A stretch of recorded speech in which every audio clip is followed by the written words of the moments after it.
কি জনসভা কোনটা? কোরআনের বক্তব্য হচ্ছে এটা। আপনি সূরা ফাতিহা পড়তে পারেন? মৌলানা মানুষ তাহলে এই বক্তব্য দিচ্ছেন কেন আপনি? আপনি এই কথা কেন বলতেছেন? আপনি কোরআনের কথা জনসম্মুখে বলা লাগবে মানে? আচ্ছা, শুভেন্দু অধিকারী আর ওই ভারতের আমার দেশকে নিয়ে ষড়যন্ত্র করেনি? তো এইটা ইমানদার মুসলমান হিসেবে আমি জাতিকে সচেতন করতে পারবো না? শুভেন্দু অধিকারী পক্ষে কেন দালালি করবেন? ভারতের পক্ষে কেন দালালি করবেন? ওই ভারতের দালালি আর বাংলার মাটিতে চলবে না। কে রে? কে কি বলে? কি রাজনীতি মানে কি? রাজনীতির কি বোঝেন আপনি? সত্য কথা বলে রাজনীতি হয়? কি সত্য কথা সব জায়গায় বলা যায় না মানে? না, উনি বলতেছে সব জায়গায় বলা যায় না। কে রে? সত্য কথা বললে সমস্যা আছে। স্বৈরাচারের কথা বললে যাদের চুলকনি ওঠে মনে করবেন স্বৈরাচারের দোষর। এ কথা কন না কে? গত 16 বছর আমরা কথা বলতে পারিনি, এখন মাহফিলে বাধা দিলে পিঠের চামড়া থাকবে না। এত হক কথা বললে এত চুলকনি ওঠে কেন? আপনার নেত্রী চরিত্র যদি কোরআনের সাথে মিলে যায় বাদ দেব। কথা কি কোরআন ছাড়া হচ্ছে? আবু জেল রসুলের 3 বছর বন্দী করে থিয়েছে, হাসিনা আলেমদের বন্দী করছে। এটা রাজনীতি মনে হয় কেন আপনার? কলজার জলে চুলকনি ওঠে। কি জনসভা কোনটা? কোরআনের বক্তব্য হচ্ছে এটা। আপনি সূরা ফাতিহা পড়তে পারেন? মৌলানা মানুষ তাহলে এই বক্তব্য দিচ্ছেন কেন আপনি? আপনি এই কথা কেন বলতেছেন? আপনি কোরআনের কথা জনসম্মুখে বলা লাগবে মানে? কোরআনের কথা জনসম্মুখে বলতে হবে কেন? আমি তো কোরআনের আয়াত দিয়ে বলতেছি। সূরা আনফাল খোলেন, সূরা আনফাল খোলেন, 30 নম্বর আয়াত দেখেন আপনি। আবু জেল যা করেছে আমার দেশের স্বৈরাচারও তাই করছে। তাই এটাকে আমি বলতে পারবো না। তাহলে বাদ দেন, এই ওয়াজ করে কি হবে? বাদ দেন। স্বৈরাচার পালিয়ে যাওয়ার পরেও দালালি। কোরআনের হক কথা চলবে, এ কথা বান চলছে। আবার অনেকে ফতোয়া দেয়, শোনেন, অনেকে ফতোয়া দেয় যার মাহফিলে ওয়াজ হয় না, শুধু গীবত হয়। কিন্তু ওই বাটপার জানে না গীবত করা ফরজ। এক গীবত হারাম আর এক গীবত ফরজ। আবু জেলের বিরুদ্ধে গীবত করা ফরজ। কথা কন না কেন? ফিরআউনের বিরুদ্ধে গীবত করা ফরজ। আল্লাহ নিজেই বলছে তাব্বাত ইয়াদা আবি লাহাবিউ। আল্লাহ বলছে আবু লাহাবের হাতও ধ্বংস, পাও ধ্বংস। কে বলছে? তার মানে আবু লাহাবের চরিত্র যার মধ্যে আছে সেটা বলা আমার জন্য জরুরি। ওই ফিরআউনের আবু জেল মার্কা চরিত্র যার ভেতরে আছে এর বিরুদ্ধে কথা বলা জরুরি। দেখি তাকবীর দেন তো দেখি।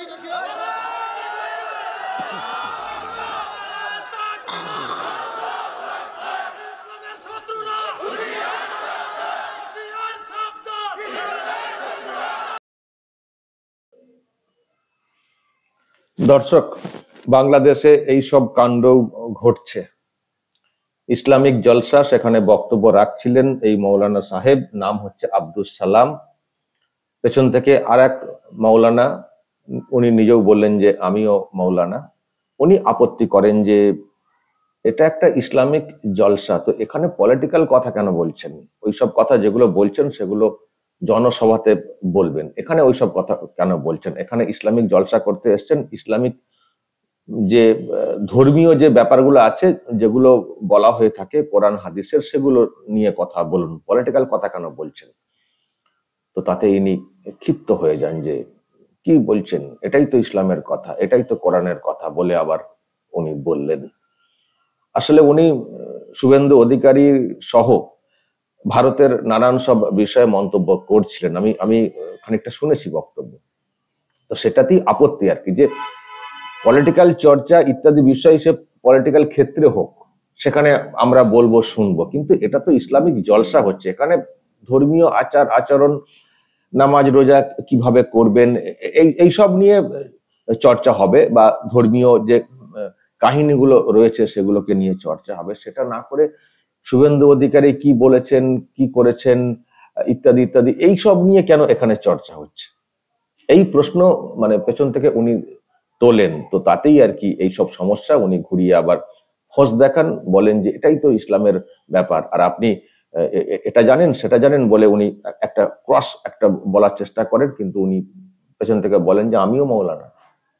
যেটা যেটা আর কি বলার চেষ্টা হয়েছে যে মৌলানা সাহেব এসছেন, বক্তব্য রাখছেন, ইসলামিক জলসা হচ্ছে, জলসাতে যেগুলো হয়ে থাকে আর কি ধর্মীয় বিষয় নিয়ে যেগুলো আলোচনা, কোরআন হাদিসের ব্যাপার, মানুষ যেগুলো মেনে চলবেন বা যেগুলো মেনে চলা উচিত, কিভাবে চলবেন, ইত্যাদি ইত্যাদি বিষয়, ধর্মীয় যেসব রীতিনীতিগুলো রয়েছে সেগুলো ঠিক মতো করে পালন করা হচ্ছে কিনা, পালন কিভাবে করতে হয়, এই রকম একটা গাইডলাইন বা এইরকম যেটা হয়ে থাকে আর কি অন্যান্য জলসাতে, তো সেগুলো বলবেন। সেটা না বলে শুভেন্দু অধিকারী কি বলেছেন, ইউনুসকে মোল্লা বলেছেন কেন, ইত্যাদি ইত্যাদি, যারা উপদেষ্টা রয়েছেন তাদেরকে নাবালক কেন বলেছেন, আমি দর্শক খানিকটা শুনেছি বলে এই কথাগুলো বলছি, উনি বলেছেন এসব কথা।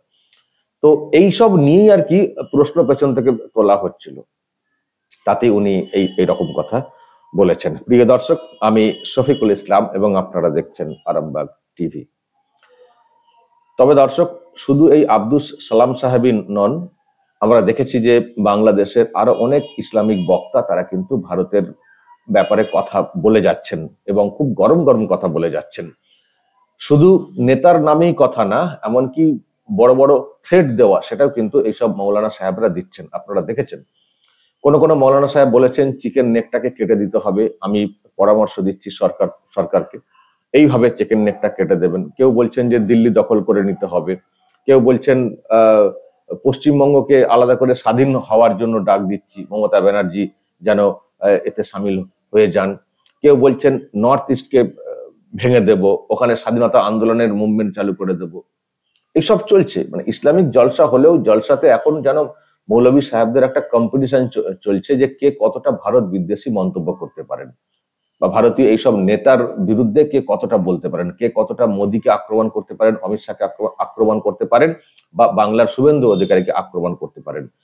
আমি জানি না মানে এইরকম আক্রমণের উপরেই ওনাদের টিআরপি ডিপেন্ড করে কিনা, মানে যত বেশি আক্রমণ তত বেশি ফি বাড়বে কিনা, বা তাদের জলসার দাওয়াত ইনভাইটেশন যে বিষয়টা মানে সেটা আসবে কিনা আমি জানি না। কারণ এইসব জলসা করতে গেলে একটা টাকা পয়সা লাগে, এটা কিন্তু ওই পলিটিক্যাল ভাষণ না যে নিজের খরচায় যেতে হবে, নিজের খরচায় বক্তব্য মানে নিজে বক্তব্য দিয়ে চলে আসতে হবে। এইসব এগুলো হচ্ছে সব ধর্মীয় জলসা, এগুলো সব চাঁদা তুলে, পাড়া থেকে চাঁদা তুলে এইগুলোর আয়োজন করা হয়ে থাকে। আর যাদেরকে বক্তব্য রাখার জন্য নিয়ে আসা হয় মৌলভী সাহেবদেরকে, তাদেরকে একটা মোটা অঙ্কের টাকা পয়সা দিতে হয়, একটা মোটা অঙ্কের টাকা পয়সা দিতে হয়, কারণ এখানে ধর্মীয় আলোচনা, হাদিস কোরআন এইসব নিয়ে আলোচনা হয়। ফলে এইসব ক্ষেত্রে মানুষ চাঁদাও দিয়ে থাকেন, মনে করেন যে এইসবে চাঁদা দেওয়া বা এইসব প্রোগ্রামকে অর্গানাইজ করতে সাহায্য করলে নেকির কাজ হবে, পুণ্যের কাজ হবে, সেই জন্য চাঁদাও দিয়ে থাকেন এবং ফিজ, একটা মোটা ফি টাকা পয়সা দেওয়া হয় মৌলভী সাহেবদেরকে। তো সেটাই আর কি বলার চেষ্টা হয় যে আপনি তো এখানে ধর্মীয় জলসা করতে এসছেন, তো এখানে কেন পলিটিক্যাল কথা বলছেন কেন, এখানে আপনি ধর্মীয় কথা বলুন, ধর্মীয় ব্যাপারগুলো শোনার জন্য এসছেন, বিভিন্ন মানে বয়সী মানুষজন, মহিলারাও সবাই আছেন, তো ধর্মীয় কথা বলুন, এখানে পলিটিক্যাল চর্চা কেন করছেন। তো এই নিয়ে প্রশ্ন তোলা হয়, কিন্তু তুললে আর কি হবে, মৌলভী সাহেবরা তো ওই যে বললাম এখন একটা কম্পিটিশন হয়ে গেছে, এবং দেখবেন যে যত বলছেন তার বক্তব্য তত ভাইরাল হচ্ছে, আর ভাইরাল হওয়া মানে হতে পারে ডাক বেশি। ধরুন একটা অংশের মানুষ চাইছেন যে যিনি আসছেন তিনি ধর্মীয় চর্চা করুন, কিন্তু আবার কিছু মানুষ তো আছেন তাদের মধ্যে যারা মানে অর্গানাইজ করেন, তাদের মধ্যেও কেউ কেউ আছেন একটু গরম গরম কথা বলা হোক, তাহলে সেটা নিয়ে আরো হইচই পড়ে যাবে। মানে ওই বক্তব্য নিয়ে যেমন হইচই পড়বে, তেমনি যে এলাকাতে বক্তব্য রেখেছেন সেই এলাকার নাম ধরেও একটা হইচই পড়বে, ফলে প্রকাশে আসা যাবে। ফলে কিছু অংশের মানুষ আবার এটা চানও, এগুলোকে তারা আবার এগুলোকে অ্যালাউ করেন। মৌলভী সাহেবরা যেমন এটা নিজের থেকে করে থাকেন, ওই যে বললাম তাদের একটা ওই দেখানো কত দাপট, কত সাহসী, দুঃসাহস কত, এটা দেখানো। আবার কিছু অর্গানাইজার তারাও এটাকে অ্যালাউ করেন বলি তারা বলতে পারেন, কিন্তু আবার কোথাও কোথাও আপত্তি আসে, যেমন এখানে আপত্তি এসছে, পেছন থেকে আপত্তি এসছে যে এটা আপনি কি করছেন, কিন্তু উনি তো ওনার মতো করে কথা বলে গেলেন। উনি আবার পরে এদিকে নারায়ে তাকবীর দিয়ে আবার দেখলেন স্লোগানটা উঠলো, ইসলামের শত্রুরা সাবধান সাবধান বলে স্লোগানও উঠছে। মানে এগুলো সব মানে পলিটিক্যাল স্লোগান হিসেবে আমি দেখছিলাম অন্য জায়গাতে উঠছিল। পলিটিক্যাল বলতে ওখানে, যদিও ওখানে পলিটিক্স ধর্ম সব এখন মিলেমিশে একাকার হয়ে গেছে, পলিটিক্যাল প্রোগ্রামেও ধর্মীয় স্লোগান ওঠে, তো ওই আর কি, এখন ইসলামিক যে জলসাগুলো হচ্ছে সেখানেও, এবং উনি বলছেন যে আমাদের দায়িত্ব এগুলো মানুষকে সচেতন করা, ভারত থেকে বা নেতারা যা সব বলছেন সেগুলো আমাদের দায়িত্ব সচেতন করা, এটা নাকি ইসলামের একটা পার্ট বা কোরআনের একটা পার্ট, যেটা আর কি বোঝানোর চেষ্টা করেছেন। বলছে অন্যদের সম্পর্কে গীবত করা মানে সমালোচনা করা নাকি মানে হারাম, এটা এটা বলা হয়ে থাকে, কিন্তু উনি বলছেন হারাম হালাল দুটোই আছে, কোনো কোনো ক্ষেত্রে হারাম, কোনো কোনো ক্ষেত্রে হালাল, মানে করা যায়, মানে ফরজ ফরজ মানে বাধ্য, মানে করা উচিত, যেটা বলার চেষ্টা হয়েছে আর কি। তো এইসব হয়েছে দর্শক, কিন্তু এই সিন ক্রিয়েটও হয়েছে, মানুষজন আপত্তি করছেন, উনি তো ওনার মতো করে বক্তব্য রেখে গেলেন। এই হচ্ছে বাংলাদেশের নতুন কাণ্ড। শুভেন্দু অধিকারীকে নিয়ে বিরাট চর্চা বাংলাদেশে, এবং আপনারা দেখেছেন তাকে তো আবার মেরে ফেলার একটা চক্রান্ত নাকি হয়েছে, ছক কষা হয়েছে, একটা রিপোর্ট এসছে কেন্দ্রীয় গোয়েন্দাদের হাতে, তারা আবার মানে বেঙ্গল পুলিশকে অ্যালার্ট করেছে যে শুভেন্দুকে মারার জন্য তিনজনকে নাকি ঢোকানো হয়েছে,